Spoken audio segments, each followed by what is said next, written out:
Kabar ini, kabar terkabar.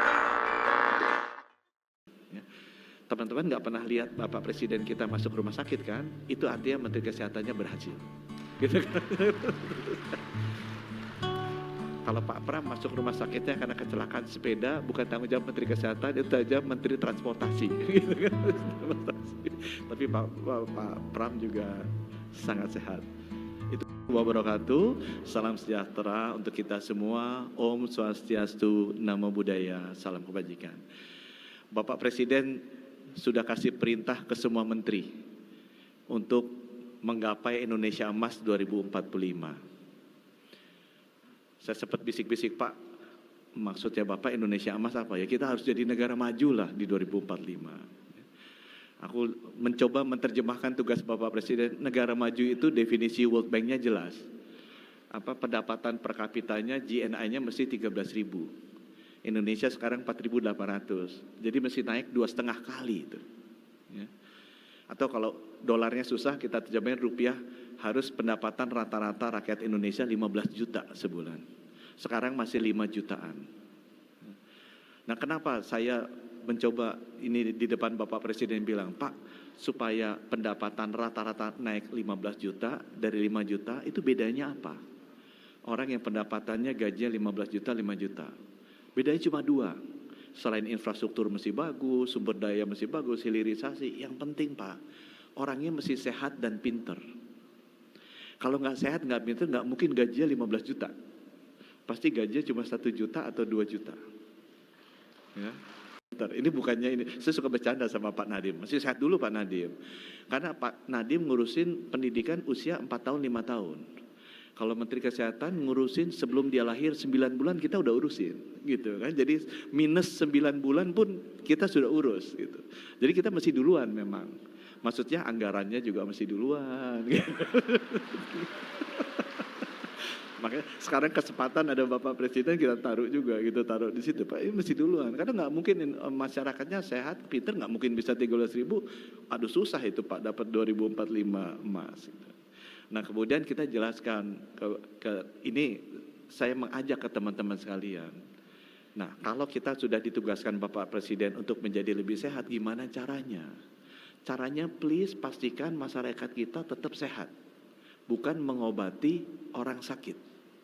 Karena dari dulu fokusnya kita banyak ngurusin mengobati orang sakit. Spesialisnya kurang, alkesnya kurang, rumah sakitnya kurang. Padahal jauh lebih penting menjaga masyarakat sehat.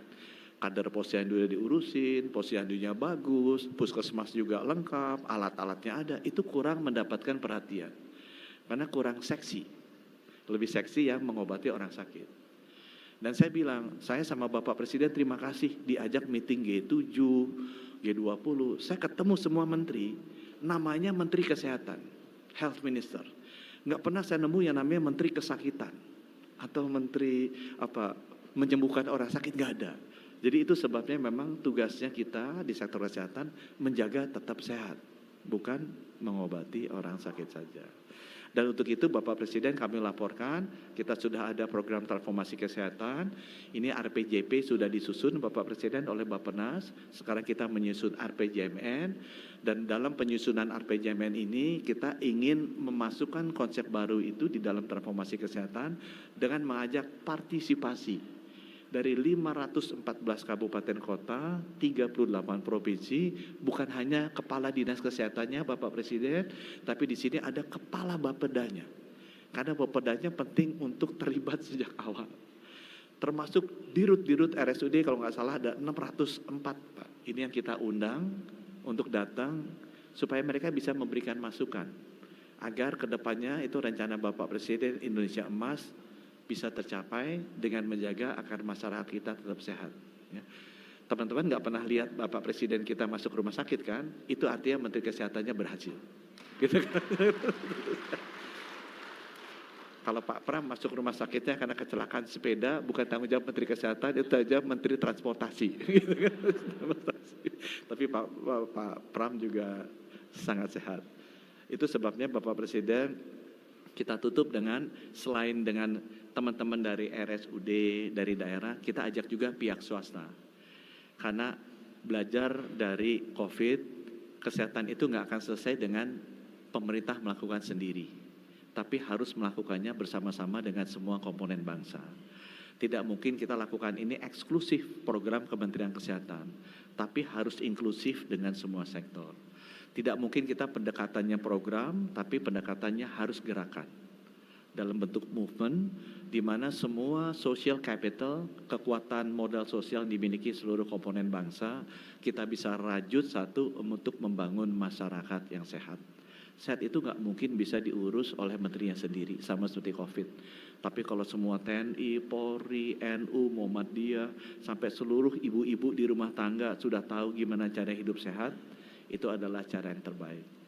Dengan demikian mudah-mudahan mimpi Bapak Presiden untuk Indonesia Emas 2045 bisa kita realisasikan, dan itu adalah tugas kita sebagai insan kesehatan. Terima kasih sekali dan mohon arahannya Bapak Presiden kepada semua teman-teman yang bergerak di bidang kesehatan kali ini. Wabillahi taufiq wal hidayah. Wassalamualaikum warahmatullahi wabarakatuh. Om Santi Santi Santi.